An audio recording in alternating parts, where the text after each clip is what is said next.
holy night, silent night. All is quiet, all is bright. But something seems amiss, something isn't right. The angels do not sing, there are no blinding lights, no stars to gather my God, no shepherd seeking Christ, because little baby Jesus will not be born tonight.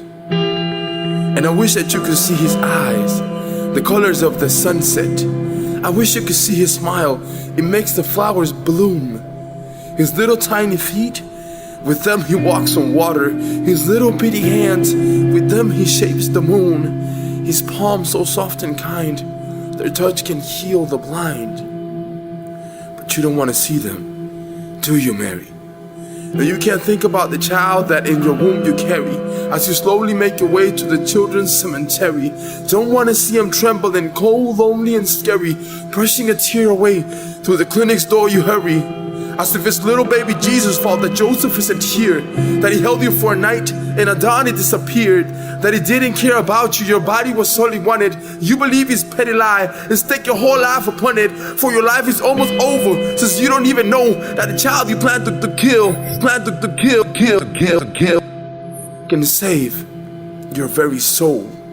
And I won't dare call it infanticide lest I suffer correction.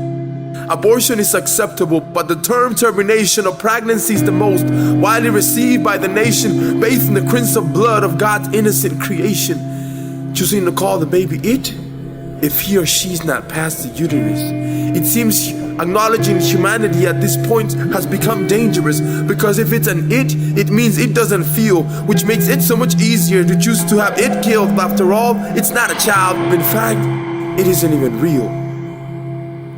But if it doesn't have hands, and if it doesn't have feet, why the laws eliminate the scan that shows the state of it?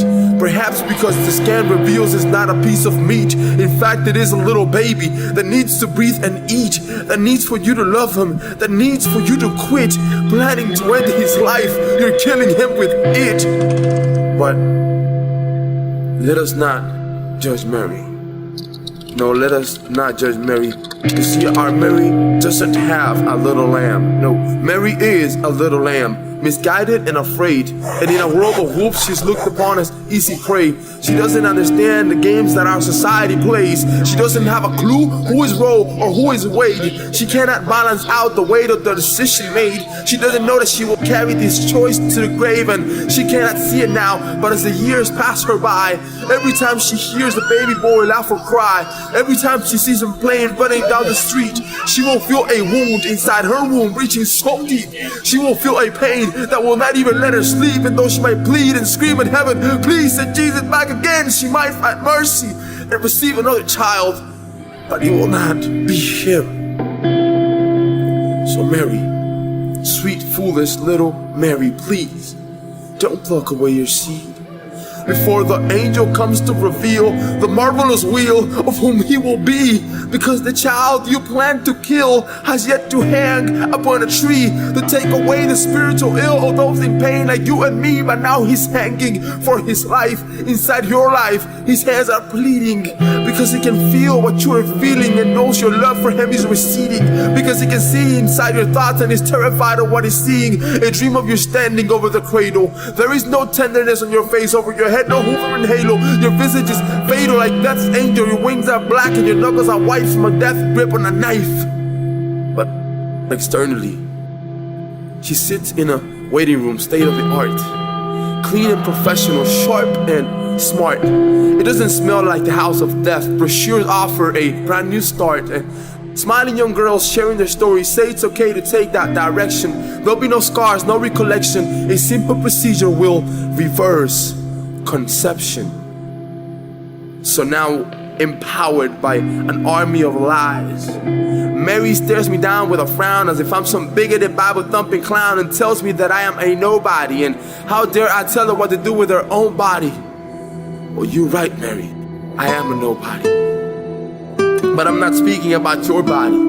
I'm speaking about somebody that cannot defend himself, that is pleading inside the womb, but we can't hear him cry for help. And how dare you choose to take a life that isn't even yours? How dare you give someone else poison and call it your cure? And what if it was you inside a room where none can hear you, and someone else decides that it's their choice, they want to kill you? Would you plead and scream at the top of your lungs so the whole world can hear your voice? Don't you look away, you tell me, would you be pro-life? Or would you be pro-choice? And I won't like a spiritual Pharisee to call my poetry heresy. How dare I use the Savior's birth to carry a point across? How dare I take his life before he hangs upon the cross?